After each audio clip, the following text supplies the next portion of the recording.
Monsieur Omar Hilal, merci de nous recevoir ici à Lomé. Tout le plaisir est pour moi. Très bien. Alors vous participez à ce sommet de lancement de cette fameuse initiative contre les médicaments falsifiés ou les faux médicaments en tant que représentant de l'UNICEF. Alors, est-ce que vous pourriez un peu nous expliquer votre rapport en tant qu'UNICEF avec cette initiative? Alors, je voudrais tout d'abord rappeler que je suis là en tant que président du conseil exécutif de l'UNICEF, lequel c'est lui qui fait la stratégie, la politique, qui également recadre l'action de l'UNICEF et qui adopte son budget et ainsi que les programmes nationaux. Le lien, pourquoi l'UNICEF?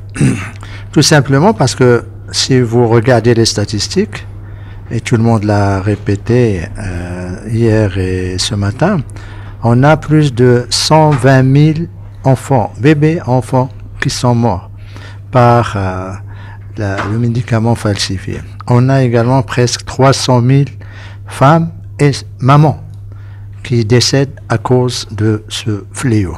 Donc il y a pratiquement un demi-million de personnes, certaines, comme par exemple la Fédération internationale des médicaments, évalue à 700 000 personnes qui sont mortes par l'utilisation ou le recours à ces médicaments falsifiés.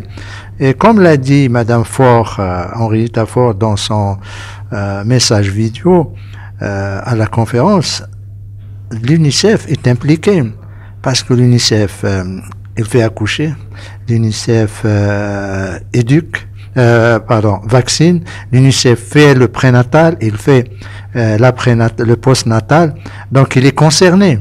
Et l'UNICEF est convaincu que s'il y a vraiment une lutte efficace contre les médicaments falsifiés, eh ben, son mandat serait simplifié parce qu'il y aurait moins de décès et ces moyens seront, au lieu de les utiliser à traiter les conséquences du recours à certains moments, certains enfants aux médicaments falsifiés, ils seraient utilisés à bon escient pour d'autres choses.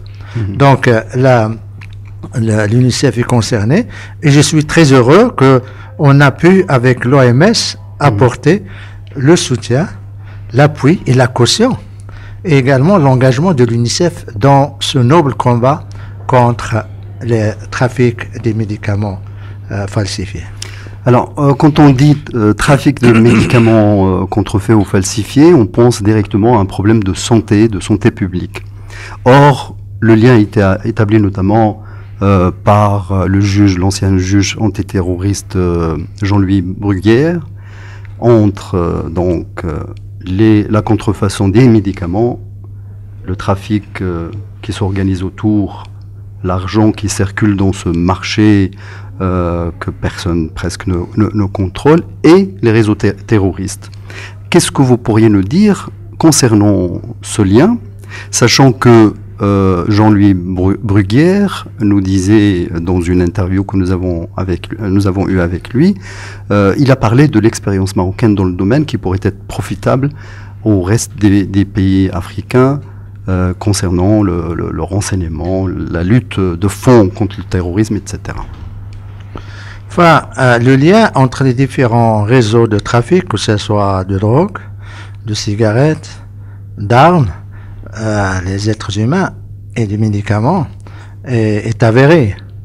Vous discutez avec les spécialistes, les initiés dans les services de renseignement, ils vous diront que, et lui-même il l'a dit devant la conférence, surtout aussi bien devant la conférence que lors de sa conférence de presse, que Al-Qaïda a eu recours à cela. Daesh, c'est la même chose. C'est ce qu'il appelait un microfinancement. Et c'est également un financement local. Auparavant, les organisations terroristes envoyaient l'argent à leurs cellules. Maintenant, avec le contrôle, avec les restrictions, avec l'investigation au sein des banques, des circuits financiers, ils ne peuvent plus le faire. Donc, qu'est-ce qu'ils peuvent faire? Ce qu'il y a le plus facile, c'est recourir à des petits trafics, microfinancement. Pourquoi le trafic des médicaments est facile? tout simplement parce qu'il n'est pas sévèrement réprimé.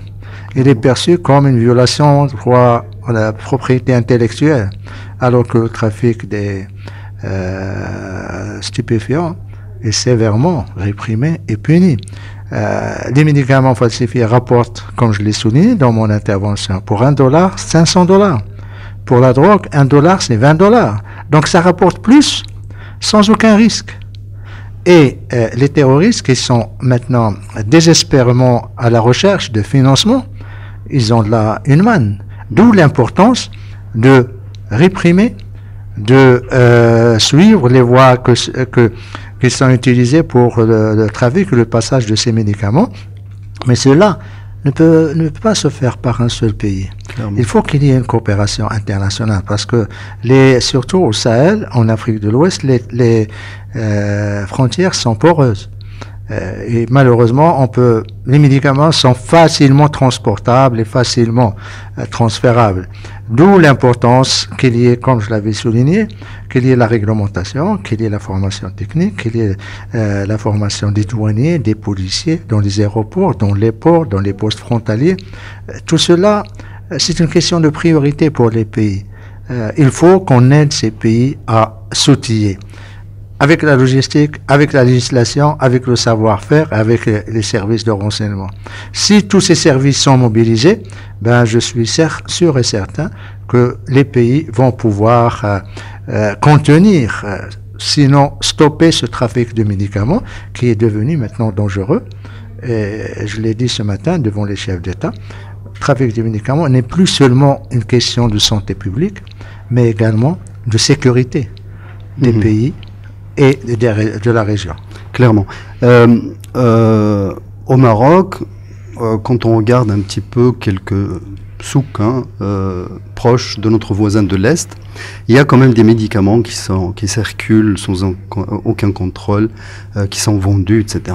Le Maroc pourrait être peut-être légèrement touché, mais il est touché quand même. Qu'est-ce que vous pourriez nous dire pour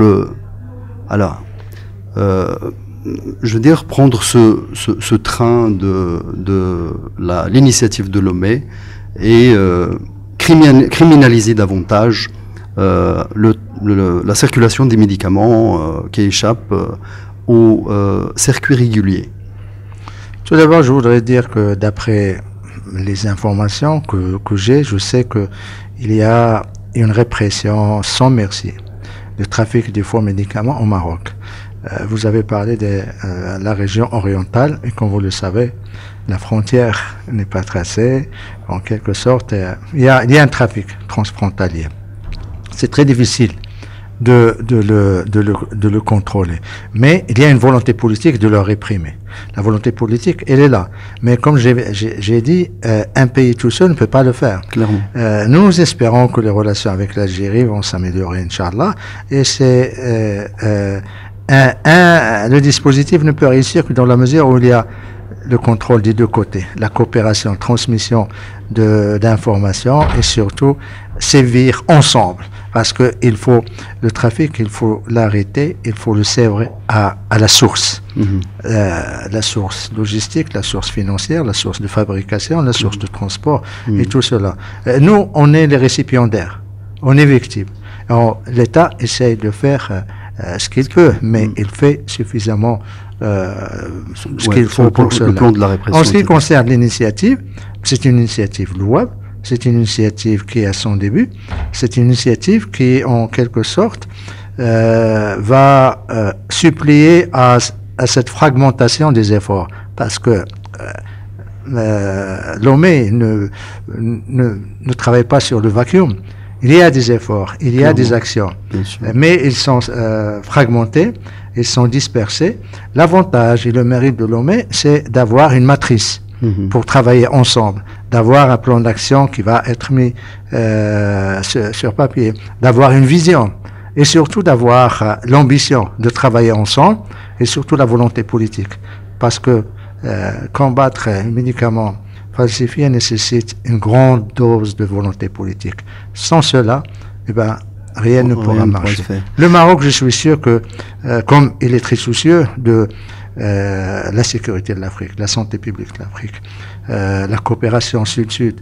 Le Maroc peut apporter beaucoup de choses, notamment avec son industrie pharmaceutique, qui est l'une des premières pionnières sur le continent africain, les plus développées.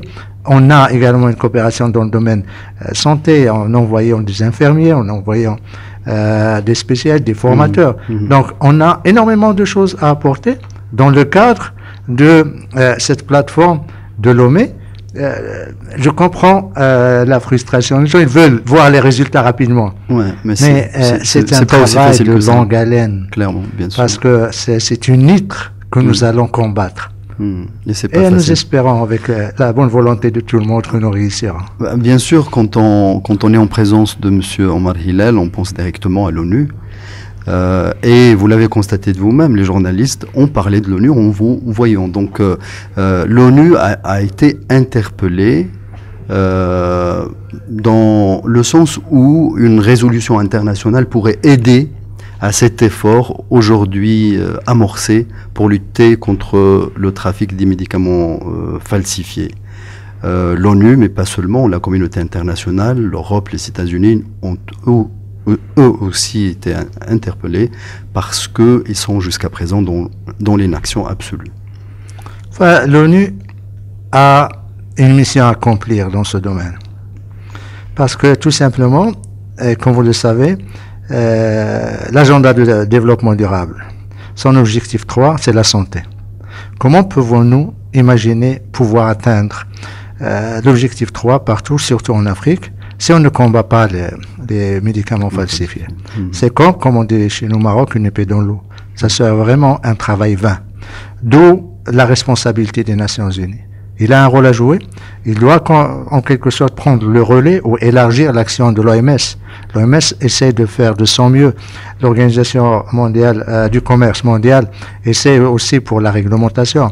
Mais il y a des réticences de la part d'un certain nombre de pays producteurs de médicaments, mais il y a également réticence en ce qui concerne la propriété intellectuelle. Comment définir?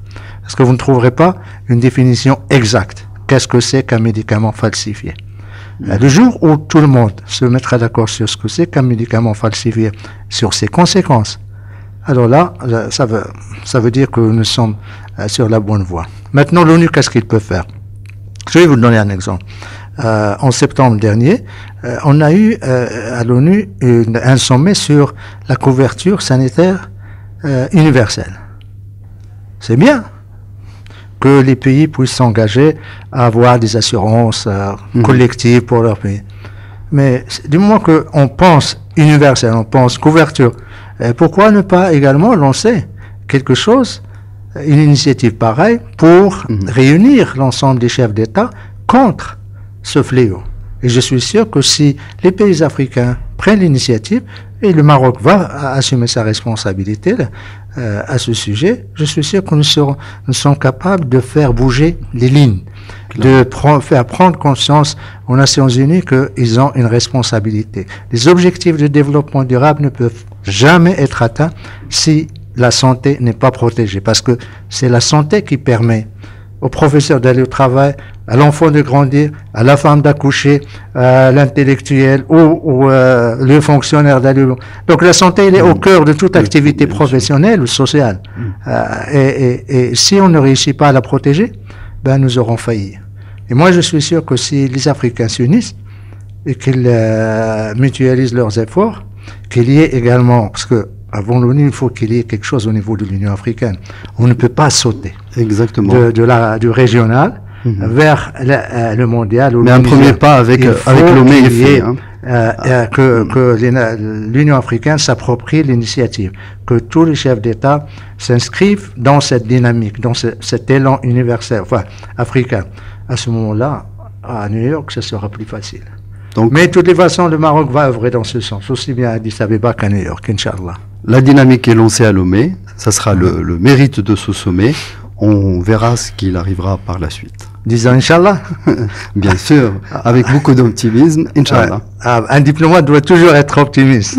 C'est mon credo. Ok, dans notre groupe aussi, c'est notre credo. On se retrouvera à New York pour, Inch'Allah, lancer la résolution. Inch'Allah. Allez, bon courage. Merci beaucoup. Au revoir. Merci beaucoup, Seila. Ouais, ouais.